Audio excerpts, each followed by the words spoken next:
6 a 11 años, como este caso, por ejemplo, hemos tenido, y de 12 a 17 años, 4.006 casos, que son los más. Pero ¿quiénes son los autores de estos delitos? ¿Los vecinos o los conocidos? Entonces es el entorno que nos rodea en el vecindario, los parientes, donde uno a veces incluso llega a estrechar relaciones como familiares, que son conocidos por los niños, como en el caso de esta niña seguramente, ¿no? Porque lo hemos visto en las imágenes. Yo he visto a la niña en la bicicleta, pero no gritando, de repente no llamando la atención de que esto era algo parecía que ella conocía a esa persona y sabía que vivía de repente por el entorno. Entonces, ahí nosotros tenemos que trabajar mucho como papás, pero también con los colegios, con el sector de educación. Estamos trabajando en este momento con el ministro de Educación. Tenemos 2 equipos ya instalados, conformados. Hemos involucrado también a UNICEF para que nosotros podamos, en primer lugar, ver el tema de la orientación en los colegios, pero sobre todo atacar en sí el tema de la educación sexual, que tiene que ser visto en forma positiva. Eso es un punto muy importante, ministra.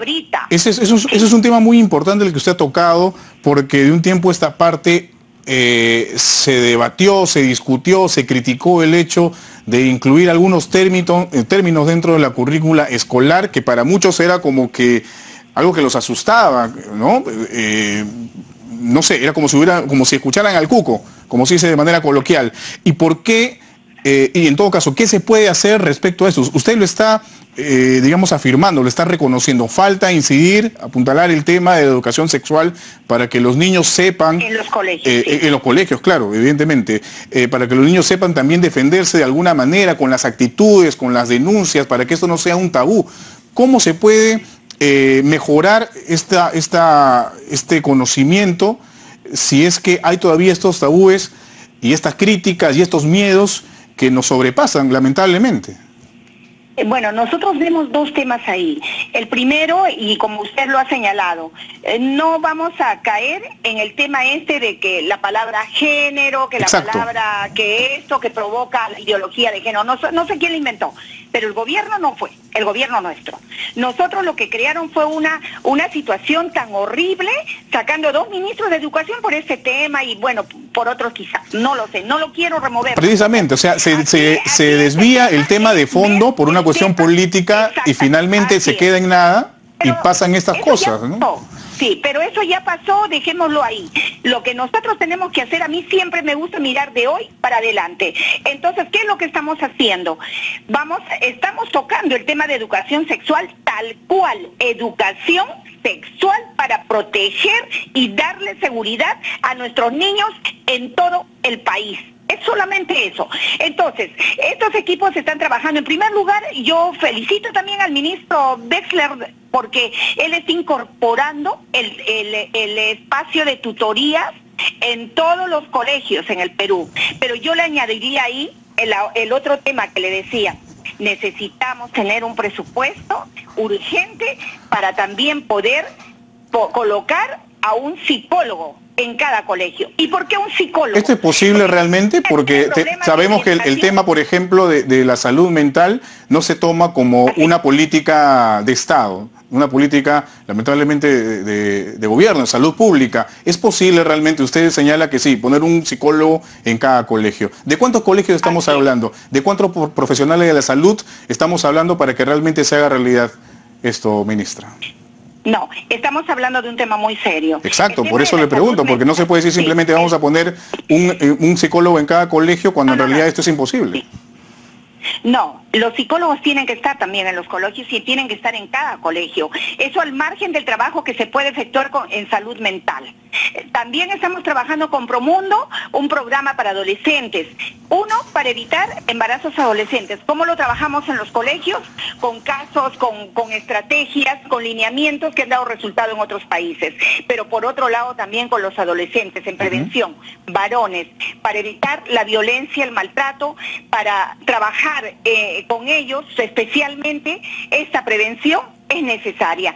Nosotros estamos muy enfocados, sobre todo, porque somos órgano rector de niñas, niños y adolescentes, Pero al margen de ello, no solamente como Ministerio de la Mujer y Poblaciones Vulnerables, sino como Estado, involucrando al Ministerio de Interior, al Ministerio de Educación.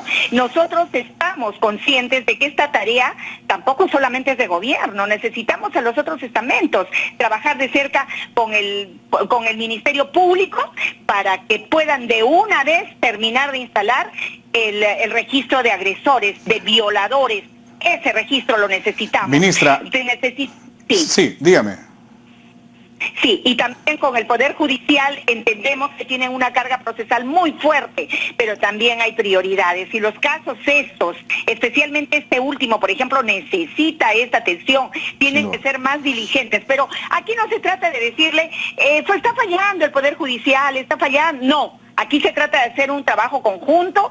Yo espero que este martes podamos cerrar estas acciones que van a ser muy concretas, donde estamos involucrando a muchos sectores, a UNICEF, estamos involucrando a NAR, a muchas instituciones que nos puedan ayudar para lograr de pronto empezar con esta tarea preventiva en forma definitiva, pero sobre todo la de atención, que es la que requerimos en este momento. Importante el tema de la prevención, sin duda, ministra, en estos casos.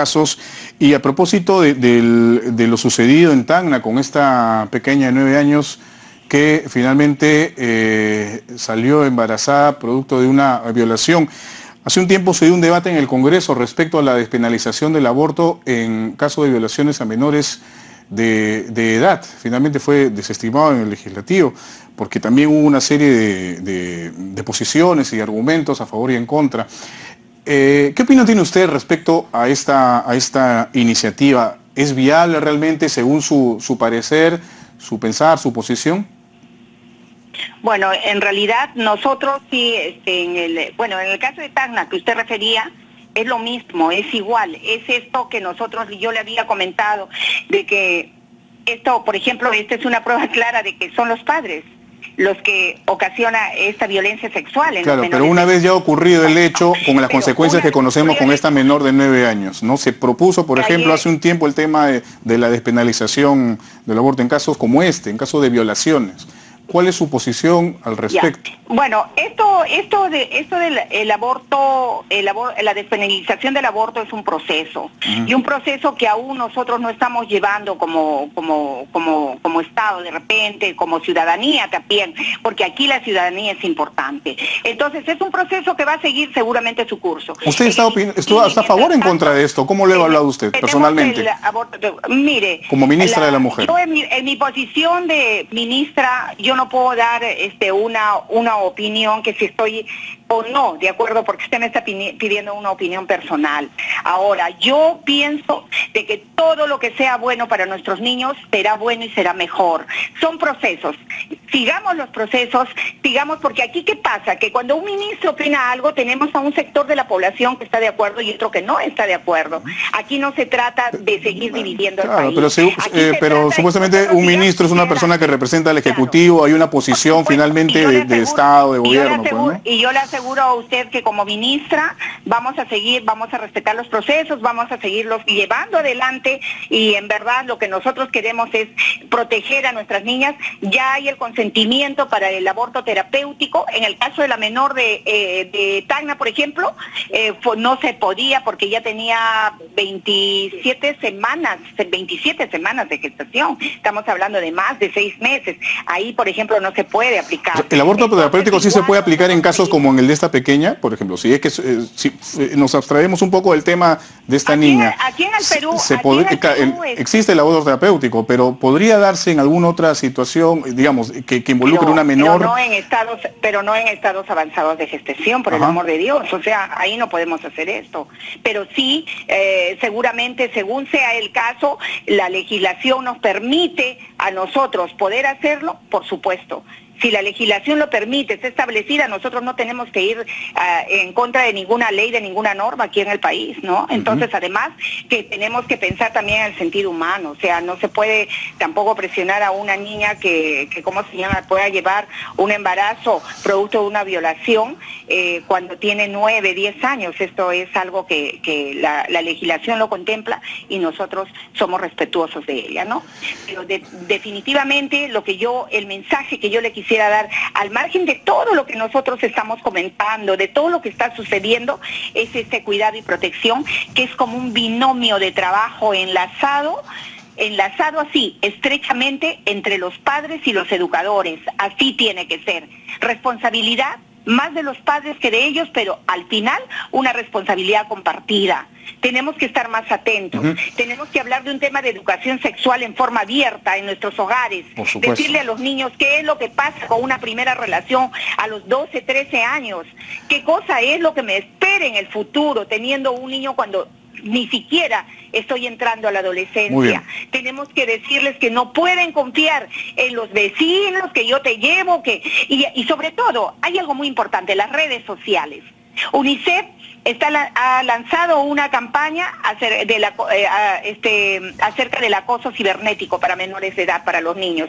Usted no tiene una idea de las formas que tienen estos violadores para acercarse a nuestros niños. Pero esto también lo estamos incorporando en ese trabajo que estamos haciendo con el ministro de Educación, y vamos a tratar de que esto sea un resultado óptimo, pero sobre todo breve y a corto plazo. Ojalá que sea así.